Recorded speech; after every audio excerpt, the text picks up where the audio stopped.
Bienvenidos a otro episodio de la Arboleda Sagrada. En este video vamos a seguir con nuestra serie de la lectura de un excelente libro llamado El Testimonio de Wilford Woodruff, El Desarrollo de la Doctrina del Templo, escrito por Jennifer Ann Mackley.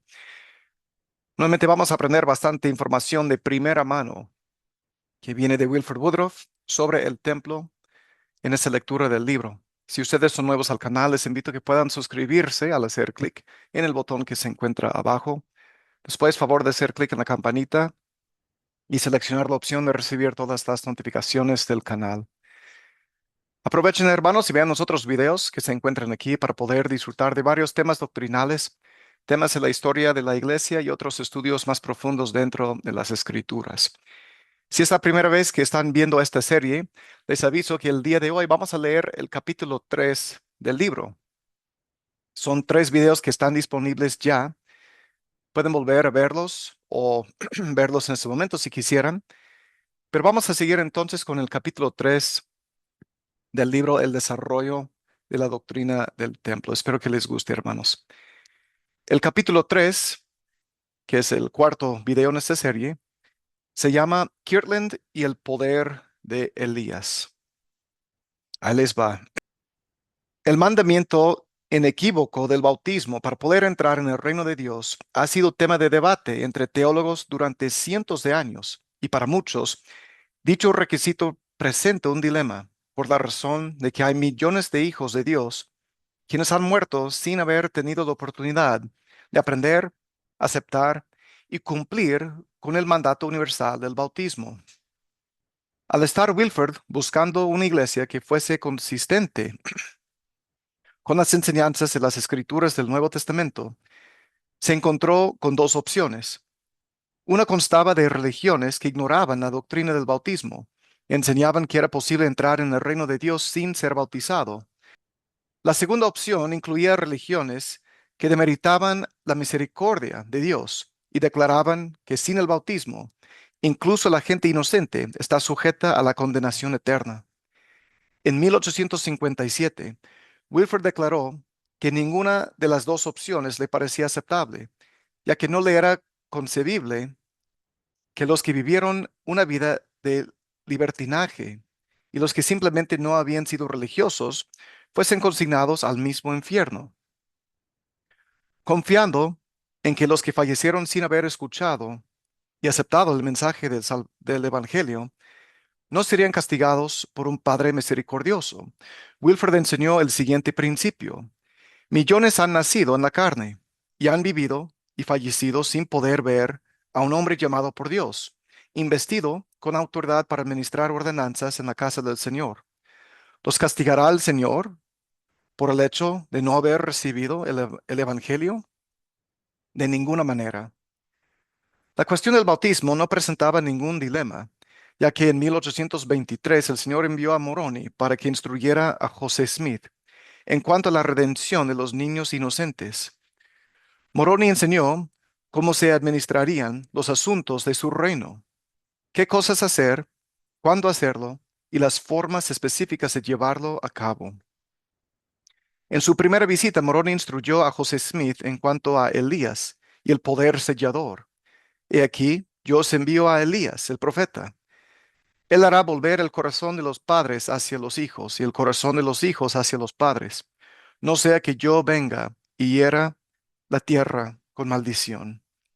El significado y la aplicación de la escritura en Malaquías, así como la respuesta al dilema del bautismo, se aclararon en 1840, cuando el Señor reveló el bautismo por los muertos. A través de la ordenanza vicaria, se les daría la oportunidad a los que no habían recibido el Evangelio en la vida mortal de aceptar el Evangelio y cumplir con la ordenanza salvadora del bautismo. Es evidente la importancia de la misión de Elías, ya que fue la primera de muchas instrucciones divinas que recibió el profeta José después de tener la visión en el cual habló con Dios y Jesucristo en 1820. No obstante, José Smith no obtuvo un entendimiento inmediato de la misión de Elías y el papel fundamental que dicha misión tendría en el Evangelio restaurado. La doctrina del sellamiento generacional se recibió después de la visita de Moroni a José Smith en 1823 y su desarrollo tardó un lapso de aproximadamente 21 años. Primero se restauró la autoridad del sacerdocio y posteriormente las llaves del sacerdocio fueron restauradas. Después de la restauración del sacerdocio, siguieron más revelaciones pertinentes a cada una de las ordenanzas preliminares, lo cual dio lugar a que se pudieran revelar las ordenanzas del sellamiento y el cómo administrarlas. El conocimiento del papel del hombre en el plan de salvación se recibió en el año 1894, 50 años después de la muerte de José Smith. Wilford Woodruff recibió la revelación en cuanto al sellamiento generacional de familias. Redención del género humano. Wilford se unió a la iglesia un año después de que Dios le había revelado a José Smith que la vida de todos los seres humanos continuaba después de la muerte y que el evangelio se predicaba a espíritus en la prisión espiritual y también a aquellos que habían muerto sin conocer la ley. Para Wilford, dicha doctrina fue una respuesta a sus oraciones, ya que abordaba el tema que le había preocupado durante mucho tiempo, la salvación de personas como su madre, quienes habían partido de esta tierra sin tener la oportunidad de aceptar el Evangelio. Revelaciones posteriores, relativas a la obra vicaria por los muertos, la investidura y el sellamiento de familias tanto en la tierra como en el cielo, harían posible, harían posible la salvación y exaltación de todo el género humano. En enero de 1836, José Smith vio el reino celestial en una visión. También vio a Adán, Abraham, sus padres, y a su hermano Alvin, entre otros. La presencia de Alvin sorprendió a José, ya que Alvin había fallecido sin haberse bautizado. El Señor le explicó que todos los que han muerto sin el conocimiento de este evangelio, quienes lo habrían recibido si se les hubiese permitido permanecer, serían herederos del reino celestial de Dios. También todos aquellos de que aquí en adelante mueran sin un conocimiento de Él, quienes lo habrían recibido de todo corazón, serían herederos de este reino. Pues yo, el Señor, juzgaré a todos los hombres según sus obras, según el deseo de sus corazones. La luz y el conocimiento que José compartió con los santos era de relevancia personal y eterna. Dejaba en claro que los hijos de Dios tendrían la oportunidad de elegir su lugar en las eternidades sin ser predestinados o limitados. En aquel entonces, estas creencias eran consideradas radicales, a pesar de que derivan de las escrituras mismas. Wilford reconoció que tales verdades eran consistentes con lo que se encontraba en la Biblia y con sus creencias personales. Destacó Wilford que la visión del reino celestial que tuvo José Smith expandió mi entendimiento y sacudió las cadenas que me sujetaban. Era distinto a las nociones enseñadas por otras sectas. Era algo que barrió con la idea de que solo existe un cielo y un infierno y que los que no van a uno obligatoriamente van a otro. También todos los que van al cielo reciben la misma gloria y los que van al infierno están condenados a la misma miseria. Wilford declaró, tan pronto aprendí en cuanto a la visión de José, vi más luz, más consistencia, y reconocí la justicia y misericordia de Dios, tal como lo había sentido durante toda mi vida. También dijo que esta revelación, junto con otras concernientes a los grados de gloria, le brindaron más gozo y consuelo que cualquier otra. La doctrina del bautismo por los muertos se recibió 4 años después, en el año 1840. Y fue entonces que el profeta José Smith comprendió que su hermano Alvin y otros que habían fallecido sin haber recibido la ordenanza del bautismo podrían entrar en el reino de Dios. De la misma manera, las tantas escrituras que Wilford había leído y releído a lo largo de su vida finalmente cobraban vida. Los santos recibirían un mejor entendimiento de su función en la obra de salvación de aquellos espíritus que estaban en la prisión espiritual y que la expiación de Jesucristo estaba a disposición de todos. El papel de los vivos en la salvación de los muertos iba a definir y refinar a la incipiente iglesia de Jesucristo, los santos en los últimos días. Sería el distintivo entre la iglesia de Jesucristo y otras religiones, tanto en esa época como en épocas futuras. La redención de los muertos también sería el catalizador que causaría cambios importantes en las prácticas de la iglesia e influenciaría a Wilford a hacer declaraciones controversiales, siendo presidente de la iglesia, incluyendo el cese de la poligamia. Ordenanzas del sacerdocio en Kirtland. Las primeras ordenanzas del templo fueron administradas en 1836. Las ordenanzas del lavamiento y la unción se introdujeron después de que el profeta pasara varios meses recibiendo instrucción en la escuela de los profetas. Dichas ordenanzas seguían el mismo patrón que se describe en el Antiguo Testamento y eran efectuadas en preparación para que los sacerdotes como Aarón iniciaran sus labores en el tabernáculo. José Smith enseñó a los hombres en Kirtland que la participación en las ordenanzas del templo los prepararía no solamente para predicar el Evangelio, sino para poder también ministrar las ordenanzas del mismo. El 21 de enero de 1836, un grupo de hombres se congregó en las oficinas de una imprenta y posteriormente fueron al templo de Kirtland para que sus cuerpos fuesen lavados con agua pura en el nombre del Señor. A la ceremonia de lavamiento le seguía, una semana después, la ordenanza de la unción. El padre de José Smith y miembros de la primera presencia y otros se ungieron y bendijeron utilizando el aceite que habían consagrado para esa ocasión. El 6 de febrero, José congregó a todos los ungidos para que todas sus bendiciones fuesen selladas. Poco después, durante la dedicación del templo de Kirtland en marzo y abril, el poder de la investidura se manifestó por medio de dones del Espíritu, como el hablar en lenguas, ver visiones y el don de profecía. De acuerdo con la promesa, todos los que se congregaron fueron instruidos por el Espíritu para lograr un entendimiento perfecto en teoría, principio, doctrinas y en todas las cosas concernientes al reino de Dios. Previamente, en junio de 1834, en el campamento de Sion, el Señor reveló que la investidura de lo alto haría posible que los élderes de la iglesia entendieran cabalmente sus deberes y aquellas cosas que serían requeridas de ellos. Wilford llevaba ya 2 años esperando recibir la gran bendición que Dios le había prometido una vez que en el templo fuera construido.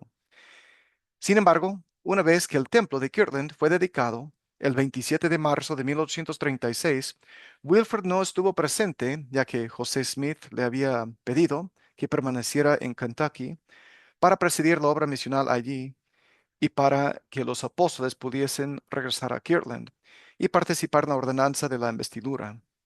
José le prometió a Wilford que no se privaría de bendición alguna por estar ausente en esta ocasión tan especial. Al percatarse Wilford de lo sucedido en Kirtland en cuanto a la investidura, dijo que lo ocurrido era de lo más glorioso.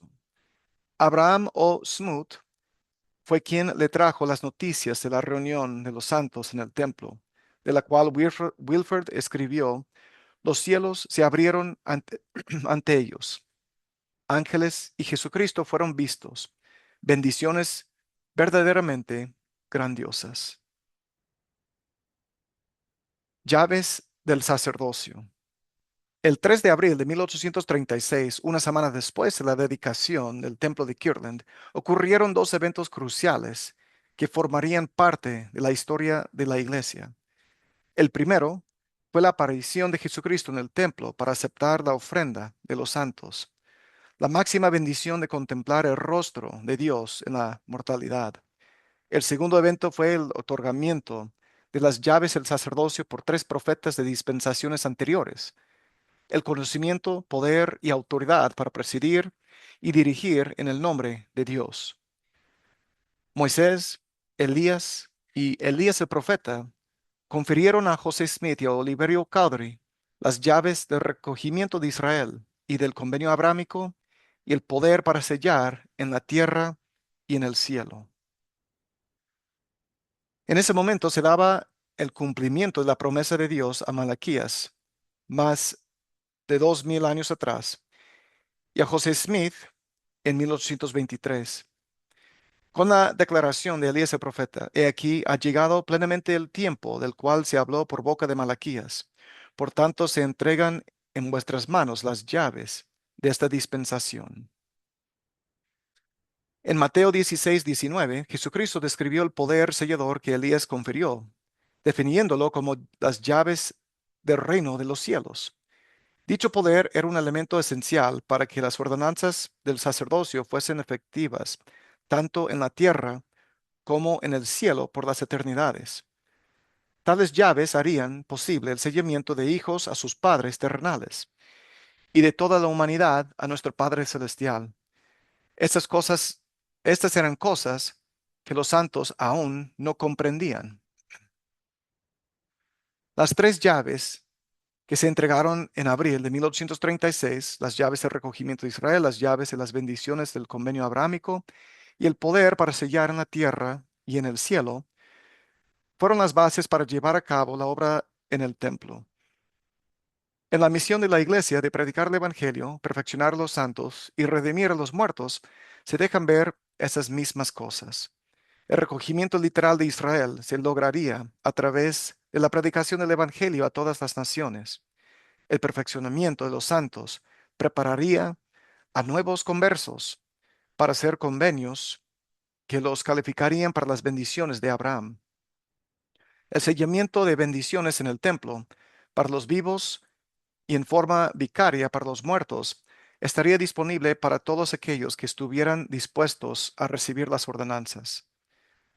Cuando el Señor apareció a José Smith y a Oliverio Cowdery en el templo de Kirtland, aludió en cuanto al uso futuro de las llaves del sacerdocio, diciendo que, sí, el corazón de millares de decenas de millares se regocijará en gran manera como consecuencia de las bendiciones que han de ser derramadas en esta casa. Está claro que las llaves conferidas en Kirtland no solamente hicieron la administración de las ordenanzas del lavamiento y la unción posible, sino que bendijeron a miles de personas en Nabú, gracias a que se habían administrado todas las ordenanzas para vivos y en forma vicaria para los muertos. Y llegarían a bendecir a millones una vez que las ordenanzas para vivos y muertos se administraran en templos futuros. La casa del Señor. 5 meses después de todos estos increíbles eventos, Wilford regresó a Kirtland, llevando consigo un grupo de 22 nuevos conversos, para juntarse con los santos que estaban en Ohio. Después de predicar el Evangelio en los estados del sur durante su viaje de casi 16,000 kilómetros, fue relevado de sus labores misionales y se dirigió a Kirtland para recibir su investidura. Su pequeño grupo llegó a pie durante la tormenta de nieve del 25 de noviembre de 1836.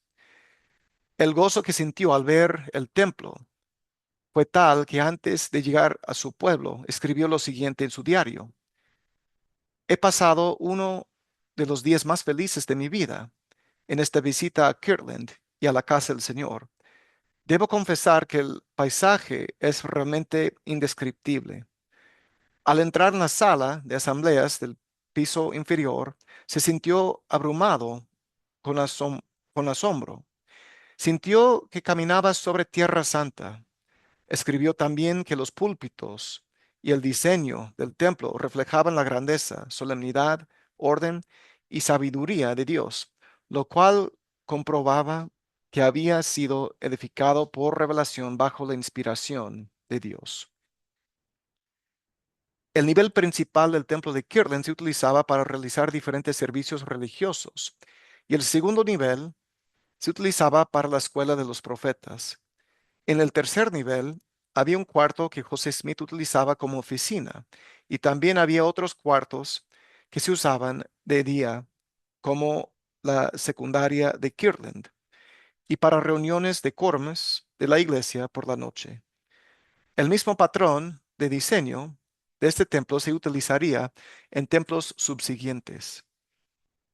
Además de proporcionar un espacio dedicado a la administración de ordenanzas, los templos servían como lugares de reunión para los santos en el siglo XIX.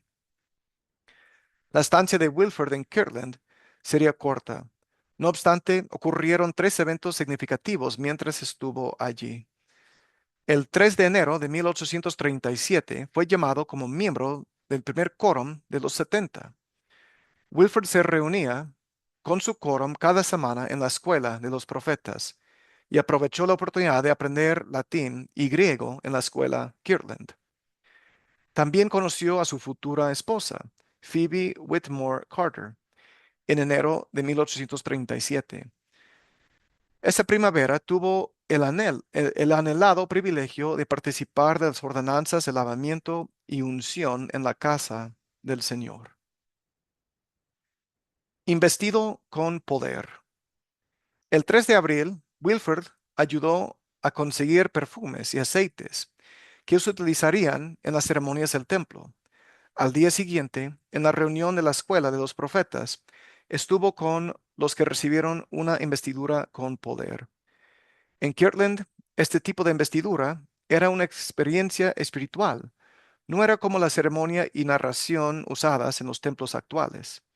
Los presentes compartían dones del Espíritu, hablaban en lenguas e interpretaban las lenguas. Wilford escribió que algunos fueron ministrados por ángeles durante esas reuniones y que los santos reflejaban la imagen de Dios en sus rostros. La primera semana de abril de 1837, Wilford se congregó con otros hombres en el templo para recibir instrucción y prepararse para las ordenanzas de lavamiento y la unción. Siguiendo las indicaciones de José dadas el año anterior, se congregaron el 3 y 4 de abril y siguieron el patrón mostrado en el Antiguo Testamento, lavando sus cuerpos con agua y usando perfumes en preparación para la ceremonia de unciones y bendiciones. Al escribir en cuanto a su experiencia, Wilford utilizó las palabras del himno El Espíritu de Dios, el cual se entonó en la dedicación del templo. El compositor W. W. Phelps incluyó referencias de una parábola en el Nuevo Testamento para resaltar que aquellos que reciben el sacerdocio son llamados a ser obreros en la viña. Lavaremos y seremos lavados. Con aceite seremos ungidos hasta los pies. Pues quien recibe lo que le fue prometido, limpio será en la siega del trigo. Wilford recibió y administró lavamientos esa misma tarde del 4 de abril por la noche, y todos se reunieron en el templo para recibir unciones de nuevo. Zebedeo Coltrane ungió a Wilford y lo consagró a Dios y lo bendijo y selló las bendiciones de la unción. 2 días después, el 6 de abril, Wilford asistió a la segunda asamblea solemne anual que se efectuaba en el templo de Kirtland. Wilford explicó que el propósito era que todos los miembros de la iglesia que pudieran se reunieran en la casa del Señor anualmente, con el fin de participar de las ordenanzas del templo y recibir visiones y muchas cosas grandiosas del cielo. El propósito de las ceremonias de lavamiento, la purificación y la unción era de preparar físicamente a los santos para recibir el Espíritu, y a través de intensas experiencias espirituales era que el Espíritu se manifestaba. Todo con el propósito de santificarse y prepararse para conocer a Dios.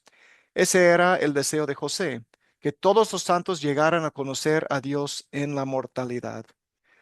Al igual que en años anteriores, la presidencia de la iglesia, los apóstoles y otros quórums del sacerdocio Se reunieron en la planta alta del templo de Kirtland para sellar las ordenanzas, lavamientos, unciones y bendiciones.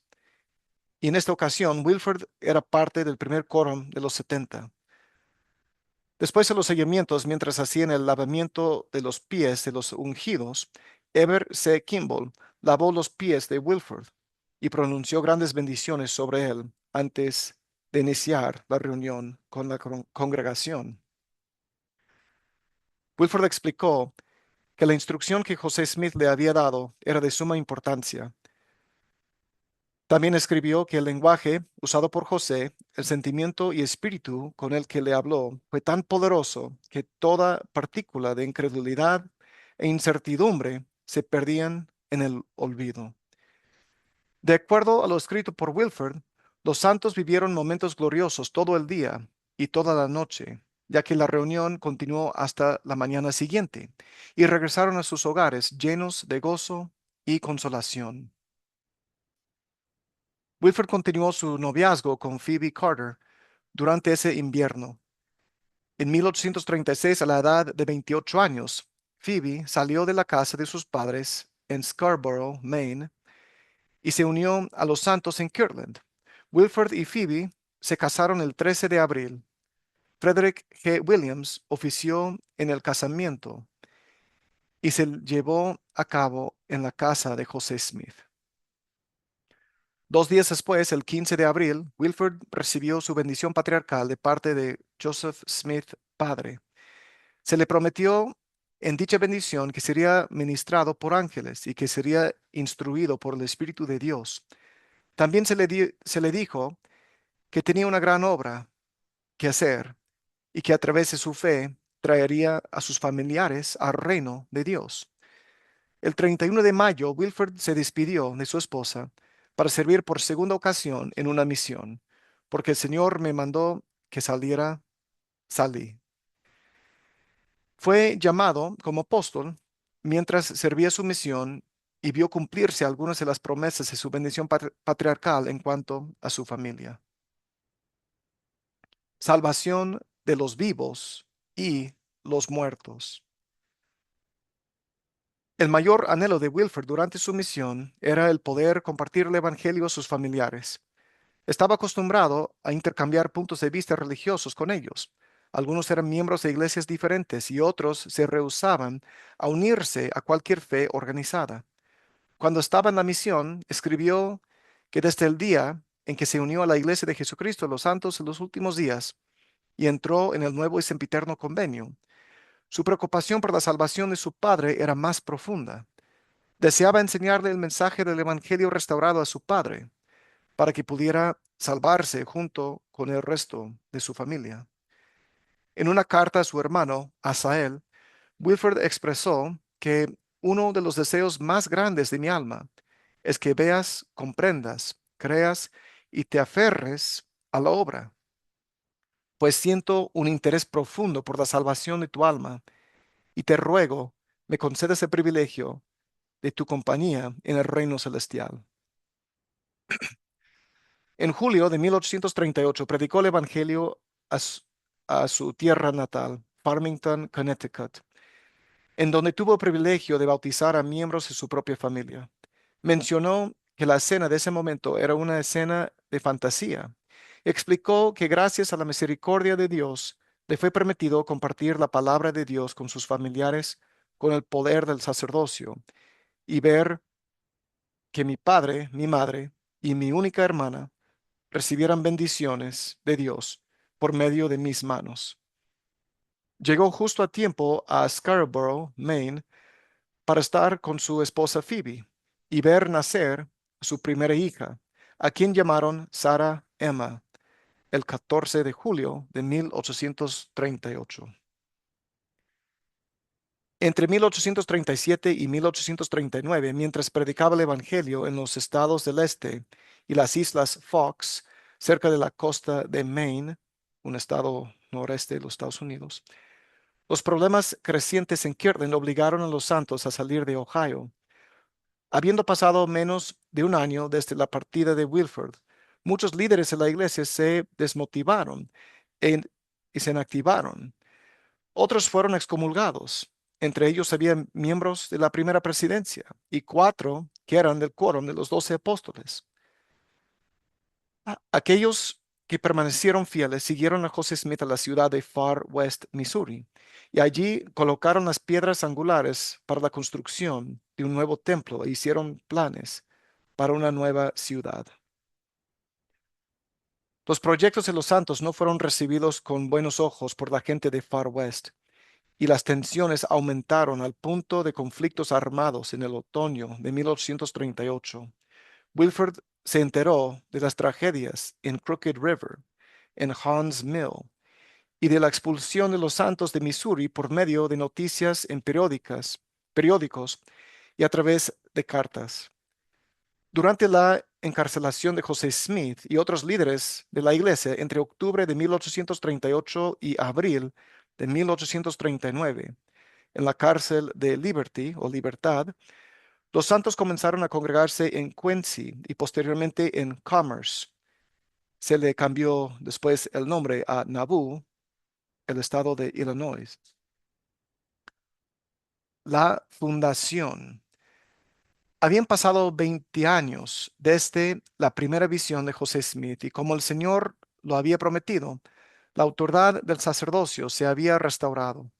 La organización de la iglesia consistía de diáconos, maestros, presbíteros, élderes, setentas, apóstoles y patriarcas. El liderazgo de la iglesia estaba organizado en presidencias y en quórums.